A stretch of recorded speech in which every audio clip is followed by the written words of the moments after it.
येशू ख्रीष्टले जे कुरा कलबारीमा सिद्धाउनु भयो अनि त्यसमा तिमीले कहिले थप्नै सक्दैनौ। तिमीले मुक्तिको निम्ति कहीँ घस्रिनै पर्दैन। मात्र तिमीले येशू ख्रीष्टलाई व्यक्तिगत मुक्तिदाताको रूपमा स्वीकार गर्छौ भने येशू ख्रीष्टले क्रुसमा भन्नुभयो अब सिद्धियो। मानिसको मुक्तिको निम्ति आवश्यक पर्ने जे जति कुराहरू थिए, मानिसलाई परमेश्वरसँग मिलाउनको निम्ति जे जति कुराहरू आवश्यक थिए, जे जति कुराहरू त्यहाँ सिद्धाउनु पर्ने थियो, जे जति कुराको निम्ति त्यहाँ तिर्नु पर्ने थियो अथवा जे जति कुराहरू त्यहाँ थियो, येशू ख्रीष्टले सबै कलवारी क्रुसमा लिनुभयो र उहाँले भन्नुभयो अब सिद्धियो।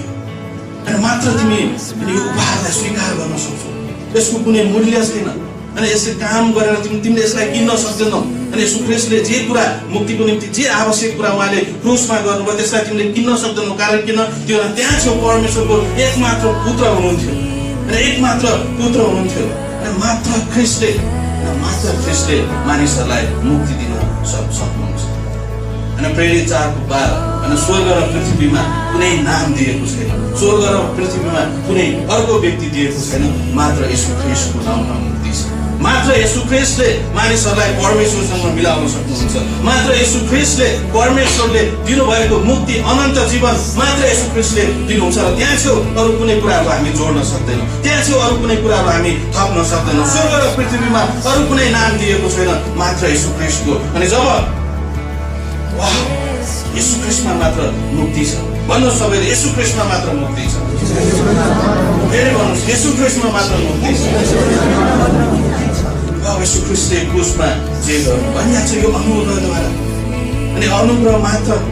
अनि यसको निम्ति मैले तिर्नु पर्दैन। यो यति सुन्दर छ कि मैले त्यसलाई सुन्दर बनाउन अरू कुनै कुरा गर्नु पर्दैन। सिधैमा अनि येशू ख्रीष्टले क्रुसमा सबै कुराहरू सिद्धाउनु भयो। एउटा कुरा पनि बाँकी राख्नु भएन। अब उहाँले मानिसहरूलाई सिधैमा दिन चाहनुहुन्छ। सिधैमा दिन चाहनुहुन्छ। उहाँले कुनै कुरा फिर्ता चाहनुहुन्न। कसैले मूल्य तिरोस् अथवा त्यसको निम्ति कसैले नाम जोख गरोस्, उहाँले त्यो चाहनुहुन्न। उहाँले सिधैमा अनि सिधैको वरदान, अनुग्रह भनेको त्यही हो, सिधैको वरदान। उहाँले सिधैमा त्यो कुराहरू दिन चाहन्छ। अनुग्रहमा हामी केही कुरा पनि थप्न सक्दैनौँ। जसरी येशू ख्रीष्ट बाहेक अरू कसैमा मुक्ति छैन, त्यसरी नै मुक्ति पनि अनुग्रहद्वारा मात्रै हो।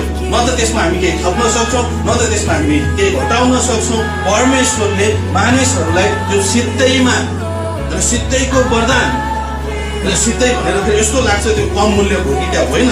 त्यहाँ चाहिँ परमेश्वरको पुत्रको रगत बगाइएको थियो। त्यो यति मूल्यवान छ, यति मूल्यवान छ, यति मूल्यवान छ। त्यो मूल्यवान भएको कारणले र मानिसले त्यसलाई कहिले किन्न नसक्ने कारणले, न मानिसले असल कार्यले किन्न सक्छ, न मानिसले धर्म कर्मले किन्न सक्छ, कसैले त्यसलाई किन्नै सक्दैन। जसको कारणले परमेश्वरले